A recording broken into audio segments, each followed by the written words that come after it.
Hi again, everybody. It's Countdown to Kickoff, Week 8 edition. Kyle Berger alongside Mike Carey here in the WNPV studios. And yeah, the Phillies qualified for the World Series, so we're all fired up about that. But we're here to talk about high school football. And going into Week 8, Mike, North Penn's coming off the heels of a thrashing of Quakertown in a league matchup.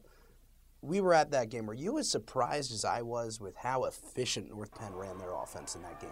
I honestly was, Kyle.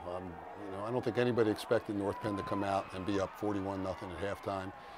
I thought Quakertown would be much stauncher in the lines, and North Penn just came out and steamrolled them. And once the ball went rolling down the hill, it just gained momentum.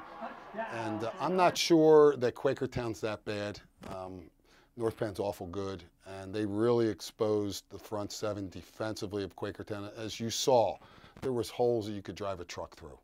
Well, North Penn is now undefeated on the season, and their opponent coming up this week in a big Continental Conference matchup in Crawford Stadium is the Souderton Big Red. And this is a team, Mike, that started the season 0-3, has turned it around, hasn't lost a game in the league.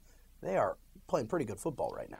Yeah, I'm really surprised they lost 3 in a row. They played a tough non-league schedule, lost some close ones. I didn't see them early in the season. I've seen them twice live and once on film since then.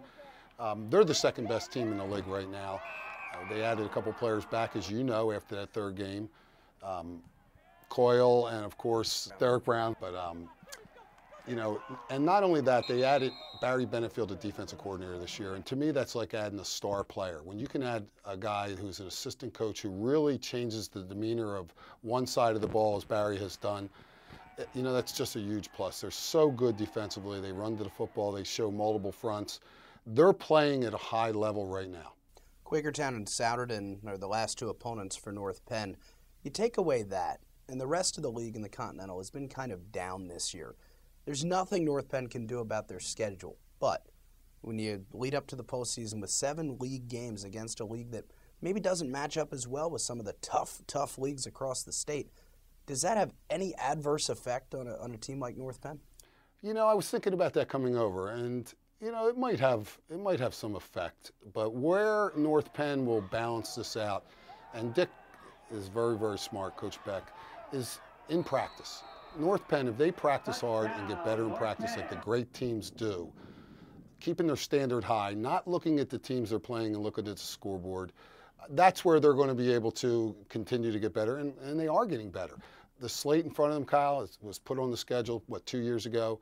They got to play the teams they're slated to play. Right now, you look at some of the other divisions and leagues, District 12 and District 11. I'm not so sure that some of their good teams are not in the same boat, because this year it's either the haves and a ton of have-nots. Well, if you look at the Suburban 1 National as we shift our focus down to Lower Bucks County, Neshaminy, Pennsbury, Abington, the Council Rock North schools, they've formed one heck of a tough league down there. How much of a benefit is it to those schools to play that schedule the final 7 weeks? Well, it is a benefit. I mean, you got some real good programs that have emerged. So let's be honest, going into the season this year, I thought it was Neshaminy and Pennsbury, and that was it. Tom Coates has done a great job with Council Rock North. I saw him early in the year on film against North Penn. They did not look good. They've gotten better every week. Vince Bedison's doing a great job at Council Rock South. That league is very, very tough. And, of course, we got that monster game this Saturday, Council Rock North at Neshaminy for their homecoming. This could tell where Rock is at this point. Are they going to get into the playoffs?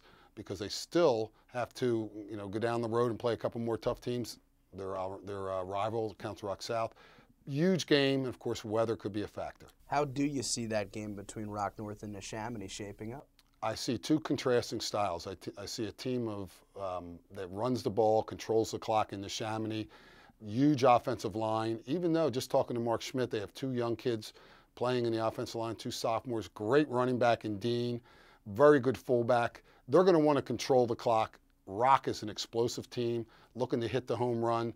They got so many weapons. This Brandon Cotton, who has emerged since 9th grade, is just a phenomenal athlete. His 11th grader got hurt last year. 6'2", 225-pound running back, slot back. He's gotten better every week, and that's just opened it up. It's going to be interesting. I'd say I'd give Neshaminy a little bit of an edge, but it wouldn't surprise me either way.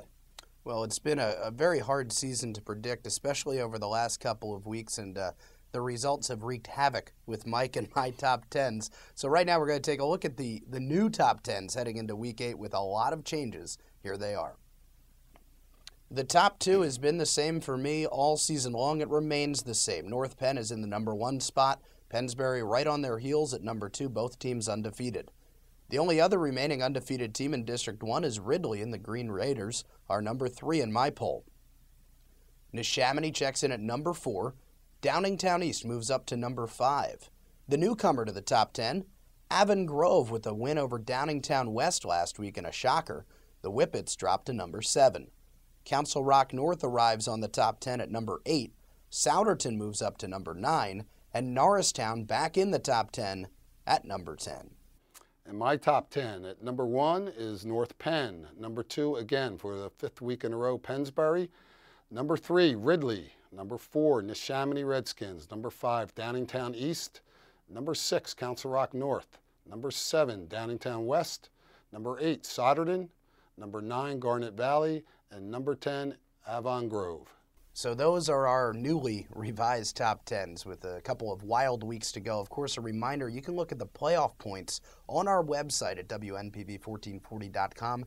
There is a Quad A playoff points page that you can look for, and it's updated every Friday and Saturday night as the games finish, so that's where you go for those playoff points. Mike, you won't be with us on Friday night at Crawford Stadium, North Penn and Souderton. What's your prediction for this game? North Penn seems to rise up to the challenge each week. That's one of the things I love about Dick and his team is they just have an innate ability. They've got a type of kid there this is going to be an interesting team for the next 2 years. When they face a challenge, they rise up and they just take care of it.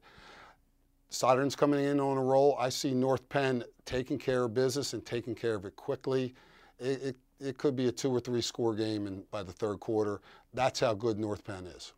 And not a shot against Souderton either because they're no slouch. That's just absolutely. As again, I think Souderton's the second best team in the league, and if Souderton wants to have a shot at this, their defense has got to play at the level they've been playing and better in previous weeks. So that's our look at North Penn and Souderton. That's a game you can catch right here on WNPV1440.com on the web and over the air at WNPV AM 1440.